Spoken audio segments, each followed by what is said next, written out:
Kingdom of love, kingdom of love, we stand together in Christ unity. Ya, Shalom Callers dimanapun Anda berada. Sebuah kehormatan buat saya dan sukacita ilahi buat saya menyapa saudara dalam kondisi yang sehat hari ini. Dalam kondisi pandemi yang begitu melibas hampir semua sendi kehidupan kita. Kalau kita berada hari ini dalam genggaman Tuhan, kita percaya ada perlindungan Tuhan yang Tuhan berikan bagi kita malam hari ini. Nah, malam hari ini kita akan ditemani oleh Pak Pendeta Tri Yuliarso. Kita akan bicara tentang gairah ilahi, ya. Gairah ilahi artinya kita mau punya passion tentang hal-hal yang rohani yang akan kita bahas. Namun sebelum kita akan membahas tentang gairah ilahi, kita akan mendengarkan sebuah pujian yang dinyanyikan oleh Obed Silayan. Tuhan memberkati kita semua.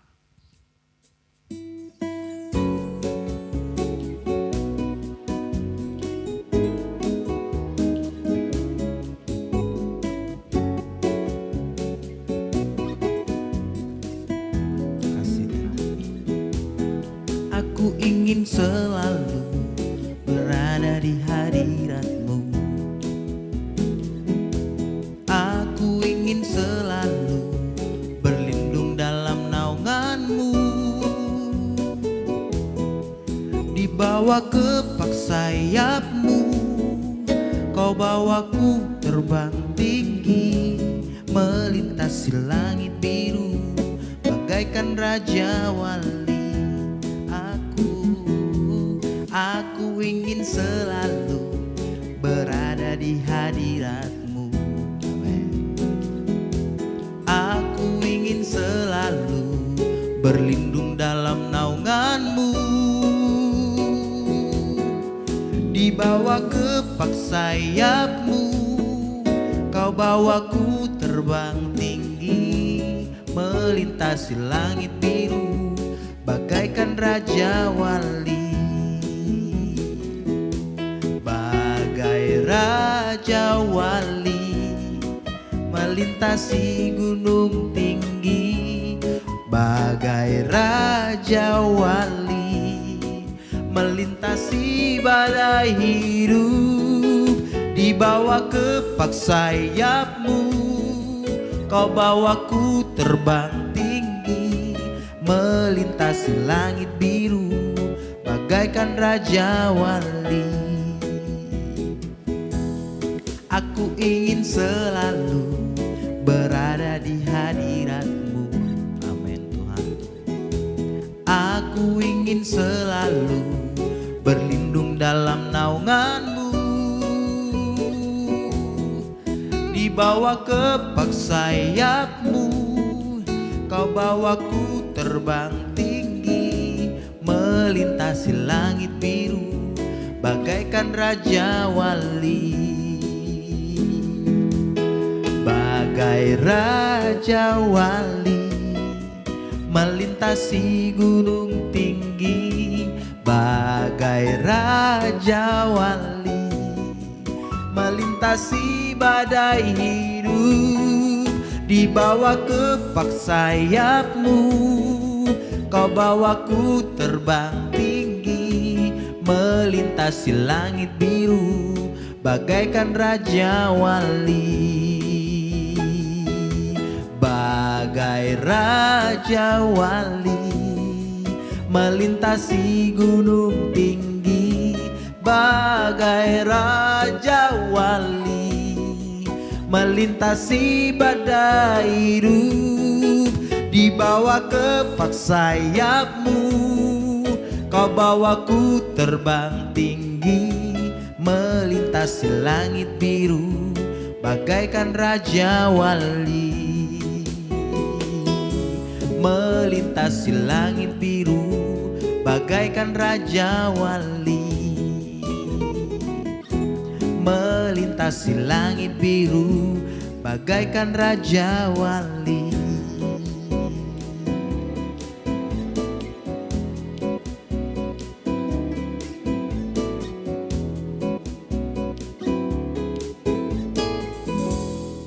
Ya, Shalom Callers, itulah pujian yang menambah vitalitas kita, kegairahan kita untuk Tuhan.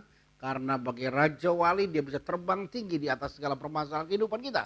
Nah malam hari ini seperti yang saya sampaikan tadi, kita ditemani oleh hamba Tuhan yang luar biasa, gembala kita di GWK Permata Regensi Cikampek, Pak Pendeta Trio Liarso. Selamat malam Pak Pendeta. Selamat malam, Pak. Tema kita hari ini membahas tentang gairah ilahi ya. Gairah ilahi, Pak. Nah kira-kira apa yang dimaksudkan dengan gairah ilahi, mungkin ciri-cirinya, bagaimana kita memiliki gairah ilahi, supaya Kolors bisa menyaksikan dan memahami dan mengerti firman Tuhan malam hari. Sampaikan Pak, isi hati Tuhan lewat Bapak. Amin. Ya, Salam Kolors. Senang kembali berjumpa dengan acara kita. Malam hari ini saya berharap bahwa yang mendengarkan, yang menyaksikan program ini mendapatkan paradigma yang baru, semangat yang baru untuk semakin hari dalam segala kondisi semakin mengasihi Tuhan. Nah hari ini kita akan bicara tentang gairah Tuhan.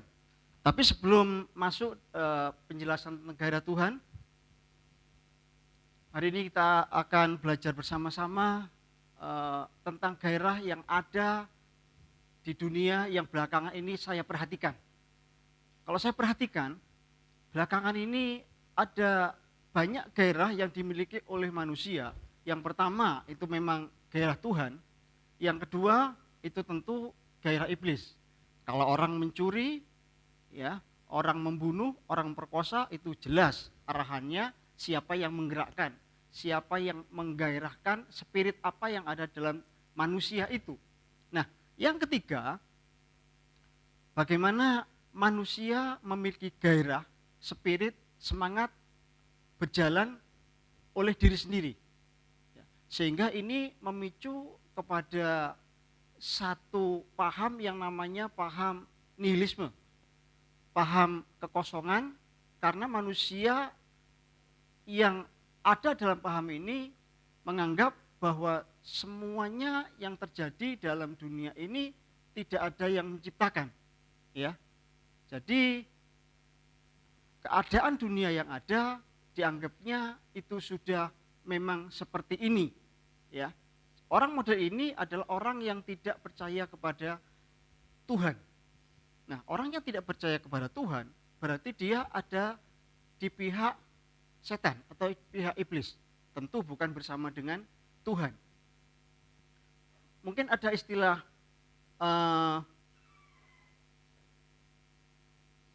ateis teoritis, ya.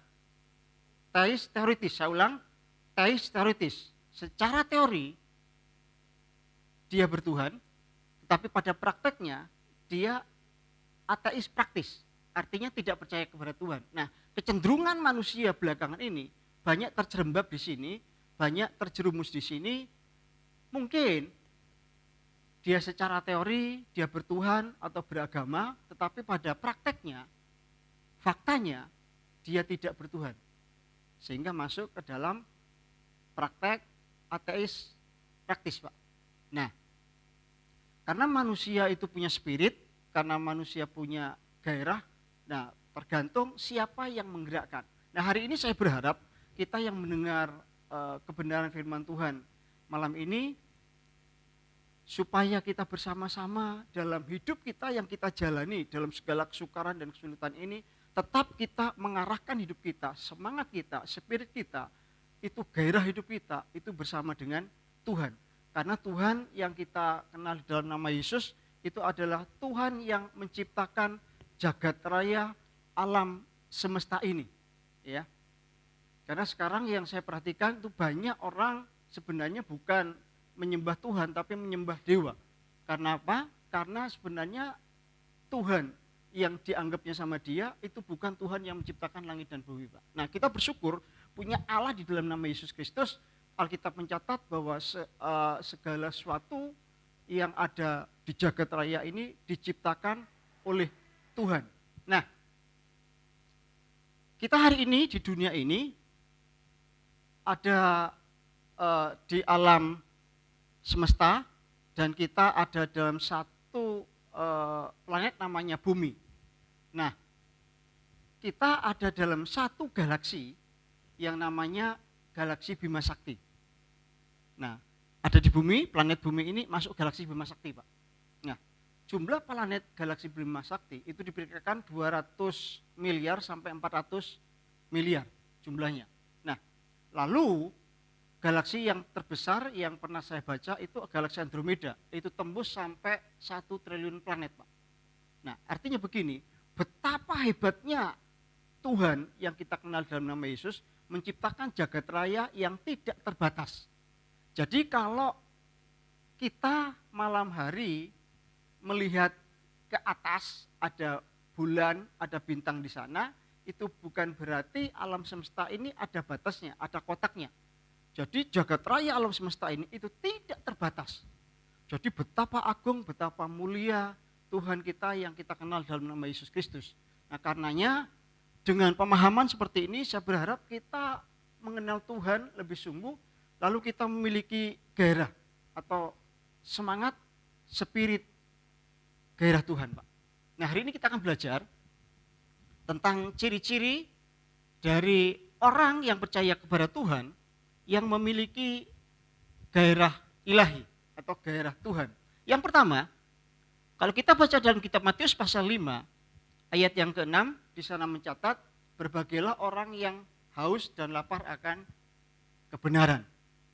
Nah, berbagailah orang yang haus dan lapar akan kebenaran. Orang yang memiliki gairah ilahi, yang memiliki spirit Tuhan, yang memiliki semangat Tuhan, itu biasanya dan pasti orang itu orang yang memiliki kehausan, kelaparan akan Tuhan.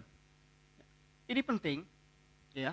Sebab manusia belakangan ini termasuk orang yang percaya kepada Tuhan, saya khawatir tidak digerakkan oleh gairah ilahi, tetapi dia bergerak sendiri, dia memiliki gairah sendiri, dia memiliki spirit sendiri, memiliki semangat sendiri, dan tidak memiliki gairah Tuhan. Ini berbahaya. Ya. Kitab Mazmur pasal yang ke-62 kalau tidak salah mencatat, hanya dekat Allah saja aku tenang. Nah, di sana terbukti bahwa ternyata walaupun Raja Daud dalam Mazmur 51 kalau tidak salah dicatat di sana, dalam dosa aku dikandung ibuku. Nah, dalam kondisi keadaan Raja Daud yang mungkin dia merasa sendirian, mungkin tidak disukai oleh kakak-kakaknya, ya, karena dia mungkin merasa bukan sebagai bagian dari anak kandung keluarga itu. Nah, Raja Daud mencatat bahwa ternyata saat dekat dengan Allah dia merasakan ketenangan. Artinya orang-orang yang memiliki gairah semangat, ya, gairah Tuhan itu selalu memiliki kehausan dan kelaparan akan Tuhan. Jadi kalau setiap hari anak Tuhan bergerak dari bangun pagi sampai malam, seharusnya gairah ini, spirit ini, semangat ini harus dimiliki, harus dibangun supaya gairah Tuhan itu ada dalam kehidupannya, karena ini membahagiakan. Ya. Karena ini membahagiakan. Dalam diri manusia itu ada satu rongga besar, Pak. Dalam jiwa manusia ada satu rongga besar. Dan rongga besar itu yang bisa mengisi kebahagiaan, ketenangannya itu hanya Tuhan. Ya. Untuk memenuhi rongga besar itu hanya Tuhan. Sebab kalau rongga besar itu diisi oleh perkara-perkara yang ada di dalam dunia ini, perkara-perkara jasmani, ya, entah itu mobil, entah itu rumah, entah itu emas, entah itu barang-barang branded, ya, mengisi rongga besar jiwa manusia itu, maka manusia di situ tidak akan pernah terpenuhi untuk mengisi rongga besar itu, kecuali hanya Tuhan yang bisa mengisi rongga besar ini. Sebab memang Allah sumber kebahagiaannya. Nah, karena itu kita belajar, ya, supaya kita memiliki gairah ilahi, memiliki gairah Tuhan dari bangun pagi sampai kita mau tidur malam. Sebab ini membahagiakan. Ya, ini luar biasa. Ini membahagiakan, menyenangkan. Jadi gairah kita waktu bangun pagi berjumpa dengan keluarga kita, berjumpa dengan anak-anak, berjumpa dengan istri, itu sungguh menggairahkan. Dan gairah kita itu dibangun oleh kebenaran. Ya. Nah, hari ini kita belajar yang pertama, ciri dari orang yang memiliki gairah Tuhan, yaitu haus dan lapar akan kebenaran. Karena itu membahagiakan. Nah, yang kedua, kita perhatikan dari Yohanes pasal yang ke-8 ayat yang ke-32, di sana dicatat, kamu mengetahui kebenaran dan kebenaran itu akan memerdekakan. Nah, orang yang memiliki gairah Tuhan, yang pertama itu akan memiliki kehausan dan kelaparan akan firman Tuhan, akan Tuhan, sehingga bahagia. Yang kedua, itu mengalami kemerdekaan. Ya, Alkitab mencatat kebenaran itu memerdekakan. Merdeka dari apa? Ini menarik, merdeka dari apa? Merdeka, kalau kita baca dalam Yohanes pasal 8:32, itu sebenarnya merdeka dari kecenderungan, keinginan untuk melakukan dosa. Ini luar biasa. Jadi kemerdekaan seseorang itu luar biasa di saat dia merdeka dari kecenderungan, keinginan untuk berbuat dosa. Nah, karena dosa belakangan ini rasanya sudah mencemari, sudah memasuki semua manusia, termasuk orang yang percaya kepada Tuhan. Karena dunia yang kita hadapi ini dunia yang kuat, Pak. Bukan dunia yang lebay, ya. Dunia yang bisa menyeret siapa saja, termasuk anak Tuhan, ditarik, diseret, dan pada akhirnya akan dihempaskan ke dalam kegelapan abadi. Nah, karena itu kita perlu belajar dengan kebenaran firman Tuhan, karena kebenaran firman Tuhan itu akan memerdekakan orang yang percaya kepada Tuhan dari kecenderungan untuk melakukan keinginan berbuat dosa. Memang orang yang percaya kepada Tuhan, di saat dia percaya kepada Tuhan, dosa memang sudah diampuni, Pak. Dosa lama kita dan dosa yang akan datang lewat kematian Yesus di kayu salib itu selesai. Sudah beres. Karena pengampunan Tuhan. Ya. Nah, tetapi dalam diri manusia itu ada yang namanya kodrat dosa. Ini manusia harus menyelesaikan. Kalau manusia iri hati di situ, manusia ada dengki di situ, itu manusia yang harus berjuang. Makanya perjuangan di dalam pergumulan-pergumulan doa kita, seharusnya pergumulan untuk melawan dosa ini juga harus menjadi prioritas, Pak. Ya, sebab ini penting. Jadi waktu kita bergumul dalam doa kita, itu memang bisa kita berdoa kepada Tuhan untuk pribadi kita, tetapi untuk dosa itu perlu perjuangan yang ini, Pak. Untuk iri hati, ya, untuk kesombongan.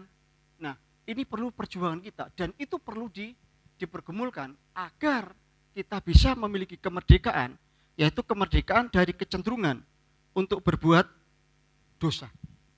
Nah, karena jiwa manusia ini seperti yang mungkin pernah saya sampaikan, itu banyak diwarnai oleh banyak hal yang ada dalam dunia ini, dan memang kita harus banyak mewarnai hidup kita oleh kebenaran firman Tuhan agar warna jiwa kita itu menjadi putih, ya, tidak gelap. Sebab kalau orang yang percaya kepada Tuhan mewarnai hari-hari dengan hal-hal yang tidak baik, dengan hal-hal yang hitam, maka warna jiwanya itu juga hitam, sehingga apa yang dihasilkan itu juga hitam. Kalau warna jiwanya putih, maka apa yang dihasilkan itu juga putih. Ini luar biasa. Nah, karenanya kita perlu belajar terus kebenaran firman Tuhan, supaya kebenaran firman Tuhan itu bisa memerdekakan kita dari kecenderungan kita, keinginan kita untuk melakukan perbuatan dosa. Jadi hari ini kita belajar tentang gairah Tuhan, semangat spirit Tuhan di dalam hidup kita. Karena itu penting supaya kehidupan kita sebagai orang yang percaya kepada Tuhan, kalau hari yang kita gerakkan dalam hidup kita, spirit semangat yang kita jalani dalam hidup kita, itu bisa dipastikan bahwa perjalanan hidup kita bersama dengan Tuhan, sehingga gairah Tuhan itu ada dalam kehidupan kita. Oke. Nah, Kalau hari ini kita mendapatkan sebuah pemaparan yang cukup komprehensif bahwa kita harus punya sebuah passion yang kuat, bergairah dengan Tuhan. Karena kenapa? Karena itu akan memperbaharui jiwa kita, ya. Iya. supaya jiwa kita tidak gelap, tidak Iya. hitam, tetapi jiwa yang dimurnikan dan kudus ya. Iya. Dan itu hanya terbangun ketika kita membangun keintiman dengan Tuhan gitu ya Iya, Pak ya. Pak, betul, Pak. Dan hari ini juga kita diberikan tahu juga oleh Pak Pendeta Triarso, kalau apa yang menjadi pikiran kita, ada yang muncul dari hati kita, sesuatu yang tidak kudus, maka itu menunjukkan bahwa passion kita, gairah kita belum berasal dari Tuhan sepenuhnya, begitu ya Pak ya. Nah tadi ciri-cirinya, sekarang saya tanya Pak, bagaimana kita supaya punya kegairahan dengan Tuhan? Itu pertanyaannya Pak. Iya. Baik, Kalau tadi kita belajar tentang ciri-cirinya, dan kita akan belajar juga bagaimana kita bisa memiliki gairah dengan Tuhan, ya. Jadi memang kita sebagai orang yang percaya kepada Tuhan, suka tidak suka, mau tidak mau Pak, memang kita harus memaksa diri. Sebab kalau tidak memaksa diri untuk kita mendekatkan diri dengan Tuhan, memaksa diri untuk kita bergumul dengan Tuhan, memaksa diri untuk kita semakin serius dengan Tuhan, maka gairah ini rasanya sulit untuk kita dapatkan. Jadi harus kita push diri kita ya Pak ya. Harus kita paksa dari diri kita. Pak. Jadi sekali lagi kegairahan kita dengan Tuhan itu berbanding lurus dengan kematian terhadap daging kita. Iya, Kalau kita paksa daging kita terus menikmati kenikmatan dalam hidup ini, maka sulit kita sekali akan memiliki gairah dengan Tuhan ya. iya, Sebab kegairahan Tuhan selalu kontraproduktif dengan yang namanya daging. iya, Ada sesuatu lagi yang mau disampaikan sama Kolors Pak Pendeta Triarso untuk closing statementnya malam hari ini? iya. Ini mungkin yang juga sering saya sampaikan, sebab orang yang memiliki gairah ilahi, yang memiliki gairah Tuhan, dia pasti juga akan memperkarakan yang namanya kekekalan, Pak. Kekekalan ya. Ini pasti, Pak. Sebab orang yang orientasi hidupnya Tuhan, dia pasti sadar hidupnya bukan hanya hari ini, tetapi untuk keabadian. Nah karena itu kalau orang juga sering memperkarakan kekekalan ini, betapa luar biasanya. Sebab begini Pak, kalau kita memperkarakan kekekalan, maka ini juga akan mengimpartasi keluarga kita, anak-anak kita. Ya kenapa? Karena kita akan berpikir tentang anak-anak kita, bahwa anak-anak kita ini tidak hanya ya dicukupi dengan perkara-perkara berkaitan dengan makan minum dan lain sebagainya. Tetapi kita berpikir bagaimana anak-anak kita ini nanti untuk bisa nanti di dalam keabadian itu bersama dengan Tuhan. Itu luar biasa. Jadi dengan berpikir begini, maka kita tidak ada keinginan jahat untuk keluarga kita. Enggak ada. Untuk anak kita pengen pikiran jahat, istri kita apalagi pengen selingkuh, rasanya jauh. Sebab kita punya pikiran bahwa kita juga pengen membawa anak kita itu pada keselamatan abadi. Jadi pikiran ini, kebenaran ini harus dibangun Pak. Kekekalan ini dalam pikiran kita. Ya. Kita lihat hari ini yang bagian terakhir yang disampaikan Pak Triarso, salah satu bagaimana kita membangkitkan gairah kita dengan Tuhan. Passion adalah mulai kita memikirkan keabadian. Ya. Jadi kalau kita nggak pernah memikirkan tentang kehidupan yang kekal, berarti hidup saudara belum di-drive, belum dipimpin oleh gairah ilahi. Jadi oleh sebab itu maka hari ini yuk ketika kita belajar firman, setiap hari kita dengar call malam, sapaan gembala ini, inilah cara kita menetralisir pikiran kita dari hanya berpikir kekinian, mulai berpikir keakanan. Dari kefanaan kita mulai berpikir kekekalan ya. Oleh sebab itu maka hari ini kasih Tuhan, bersyukurlah kita yang mendengar firman, karena firman membebaskan dan memerdekakan kita ya. Amin. Mari kita tundukkan kepala kita berdoa. Bapak yang baik, kami bersyukur malam hari ini karena Tuhan mengajar kami dengan keras, karena kami membutuhkan didikan untuk hidup kami selaras dengan kehendak dan rencana-Mu. Kami rindu memiliki gairah ilahi itu sungguh-sungguh terjadi dalam kehidupan kami, sehingga fokus kami kepada keabadian, fokus kami kepada kekekalan dan bukan kefanaan kehidupan yang sementara di dunia ini. Oleh sebab Tuhan urapi Pak Arsma terus dalam segala hikmatnya yang daripada Tuhan, sehingga banyak perkara-perkara yang luar biasa Tuhan akan sampaikan lewat kehidupannya. Dan terima kasih Bapak, kami juga berdoa untuk Kolors di mana mereka berada malam hari ini. Tangan Tuhan yang kuat menyertai. Mujizat Tuhan akan menyertai kehidupan mereka. Pertolongan Tuhan dalam kehidupan mereka. Di dalam nama Tuhan Yesus Kristus kami bersyukur, kami berdoa. Haleluya. Amin. Ya, jangan lupa minggu ini kita akan kembali ibadah dengan tatap muka ya. Jadi sekali lagi mendaftar karena kita tidak mau saudara sudah datang nanti tidak dapat seat. Kenapa? Karena kapasitas ibadah kita sangat dibatasi ya, dari 230 sekarang cuma 50 atau 60, hanya 25% dari kapasitas ya. Sehingga saudara itu jadi yang besok yang tidak mendaftar maka kita bikin waiting list ya. Yang kedua, protokoler akan kita terapkan dengan ketat. Dari protokoler itu yang pertama kita harus memakai masker. Jadi saya berharap tidak ada lagi jemaat yang tidak punya masker. Kalau saudara tidak terbawa, di depan toko gereja ada yang jual masker, saudara bisa beli masker di sana. Yang kedua adalah protokolernya cuci tangan, baik sebelum dan sesudah kita dari gereja. Yang ketiga adalah protokolernya kita dilarang untuk bergerombol ya. Jadi kita selesai ibadah kita pulang. Jadi perhatikan semua protokoler itu dengan seksama karena ini demi kebaikan bersama kita semua. Tuhan memberkati kita. Kingdom of love, kingdom of love. We stand together in Christ.